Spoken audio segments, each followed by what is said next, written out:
ನಿಮ್ಮ ಅರ್ಧವಾರ್ಷಿಕ ಪರೀಕ್ಷೆಯ ಫಲಿತಾಂಶ ಬಂದಿದೆ. 60 ಜನ ವಿದ್ಯಾರ್ಥಿಗಳಲ್ಲಿ 33 ಜನ ಫಸ್ಟ್ ಕ್ಲಾಸ್ ಪಾಸ್ ಆಗಿದ್ದಾರೆ. 17 ಜನ ಸೆಕೆಂಡ್ ಕ್ಲಾಸ್ ಪಾಸ್ ಆಗಿದ್ದಾರೆ. 10 ಜನ ಪಾಸ್ ಆಗಿದ್ದೀರಿ. 6 ಜನ ಫೇಲ್ ಆಗಿದ್ದಾರೆ. ಫೇಲ್ ಆಗಿರೋರು ಕೇತನ್, ಸಲೀಂ, ಶಿವು, ಮಂಜಿತ್, ನಾಗೇಶ್. ಯಾಕೆ ನೀನು ಫೇಲ್ ಆಗಿದ್ದು? ರಾಮು, ನೀನು ಈ ಶಾಲೆಗೆ ದೊಡ್ಡ ಕಳಂಕ. ಅಷ್ಟು ಮಾತ್ರ ಅಲ್ಲ, ಈ ತರಗತಿಗೆ ನಿನ್ನ ತಂದೆ ತಾಯಿ ಕೂಡ. ನೀನು ಹೀಗೆ ಮುಂದುವರೆದ್ರೆ ನೆಕ್ಸ್ಟ್ ಪಬ್ಲಿಕ್ ಎಕ್ಸಾಮ್ ಅಲ್ಲೂ ಖಂಡಿತ ಫೇಲ್ ಆಗ್ತೀಯ. ಇದನ್ನು ತಗೋ.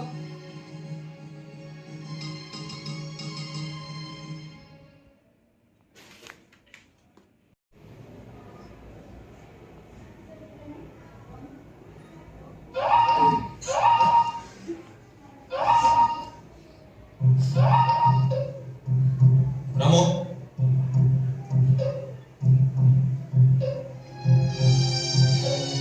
ಎಲ್ಲ mass card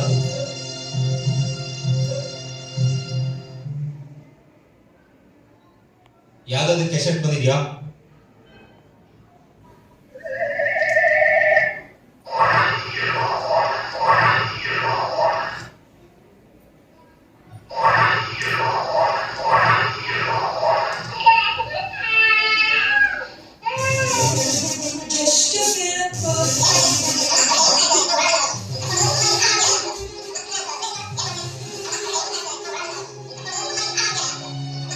totally big zero. ನನ್ನ ಕರ್ಮ ಹಾಳಾಗು.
ನಾನು ಹೇಳೋದನ್ನ ನೀನು ಶ್ರದ್ಧೆಯಿಂದ ಕೇಳಿ ವಿಶ್ವಾಸದಿಂದ ಮಾಡ್ತೀಯಾ ಅಂದ್ರೆ ನಿನ್ನ ಓದಿನ ಬಗ್ಗೆ ಕೆಲವೊಂದು ರಹಸ್ಯನ ನಾನು ಹೇಳ್ತೀನಿ. ಈಗ ನೀನು ಹೇಳು, ನಿನಗೇನ್ ಬೇಕು ಅಂತ. ಹಾಗಾದ್ರೆ ನಿನ್ನ ವಯಸ್ಸೆಷ್ಟು? 14 ವರ್ಷ. ಸರಿ, ಹಾಗಾದ್ರೆ ನೀನು 16 ವರ್ಷದವಳ ತೋರಿಸು. ಅದಕ್ಕಿನ್ನೂ 2 ವರ್ಷ ಬೇಕು. ಬುದ್ಧಿವಂತ ಆಗೋದಕ್ಕೆ ದಿವಸಗಳು ಬೇಕು, ಶ್ರದ್ಧೆ ಬೇಕು, ಉತ್ಸಾಹ ಬೇಕು, ಗುರಿ ಮುಟ್ಟುತ್ತೀನಿ ಅನ್ನೋ ಛಲ ಇರ್ಬೇಕು. ಅದೇ ಪರಮ ಸತ್ಯ. ನಮಗೆ ಬೇಕಾದದನ್ನ ನಾವು ಪಡಿಬೇಕು. ಹಾಗೇನೆ ಬುದ್ಧಿವಂತಿಕೆಯನ್ನು ಕೂಡ. ನೀನು ಶಾಲೆಗೆ ಹೋಗ್ತೀಯ, ಆದ್ರೆ ಶಾಲೆ ನಿನ್ನ ಹತ್ರ ಬರೋದಿಲ್ಲ. ಹಾಗೇನೆ ವಿದ್ಯೆನ ನೀನೇ ಪಡಿಬೇಕು.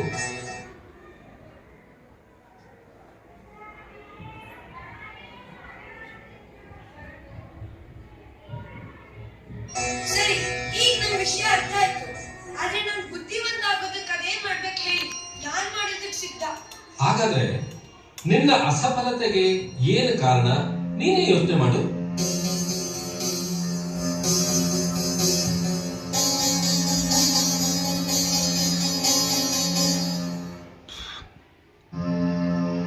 ನಾನು ಹೇಳ್ತಿದ್ದೀನಲ್ವಾ, ಇಲ್ಲ, ಎಲ್ಲರೂ ಪಾಸ್ ಆಗಿದ್ದಾರೆ, ನೀನು ಮಾತ್ರ ನಪಾಸ್ ಆಗಿದೀಯ.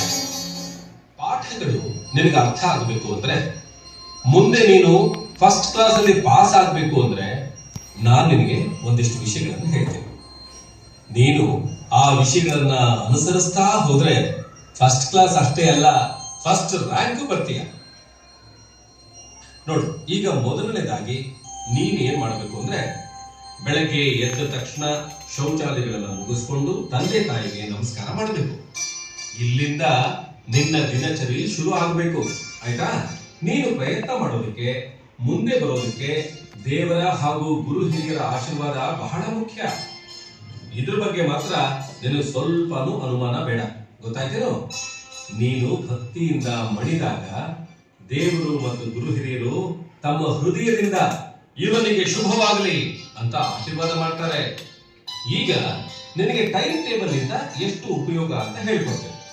ನಿನ್ನ ಶಾಲೆಯಲ್ಲಿ ಪ್ರಾರ್ಥನೆ, ಪಾಠ, ಆಟ ಈ ಎಲ್ಲವೂ ಎಷ್ಟು ಸರಿಯಾಗಿ ನಡೆಯುತ್ತೆ ನೋಡು.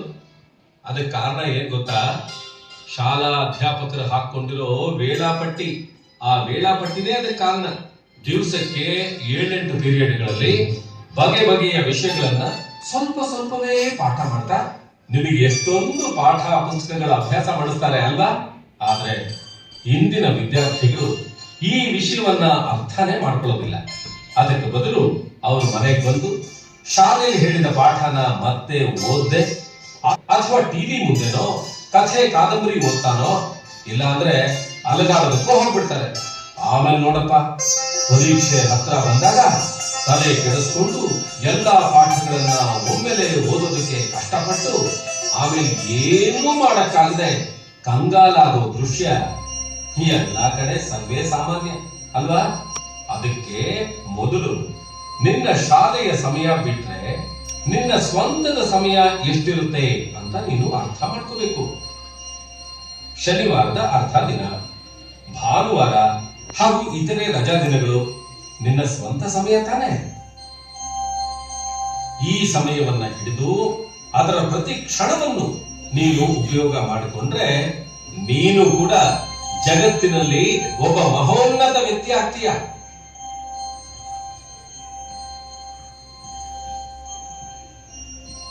ಈ ವೇಳಾಪಟ್ಟಿಯನ್ನು ಹೇಗೆ ಹಾಕಿಕೊಳ್ಳಬೇಕು? ಈ ಟೈಮ್ ಟೇಬಲ್ ಹಾಕೊಳ್ಳದೆ ಸಮಯನ ಸದುಪಯೋಗ ಪಡಿಸಿಕೊಳ್ಳೋದು ಸಾಧ್ಯವಿಲ್ಲದ ಮಾತು. ಅದಕ್ಕೆ ಮೊದಲನ್ನೇ ಬರೆಯುತ್ತೇನೆ ಎಂಬ ದೃಢ ವಿಶ್ವಾಸ, ಇದೇ ಆತ್ಮವಿಶ್ವಾಸ. ಈ ಆತ್ಮವಿಶ್ವಾಸವನ್ನ ನೀನು ಬೆಳೆಸಿಕೊಂಡೆಯಾದ್ರೆ ಉತ್ಸಾಹ ಬರುತ್ತದೆ, ಹೆದರಿಕೆ ನಿನ್ನಿಂದ ದೂರ ಹೋಗುತ್ತದೆ.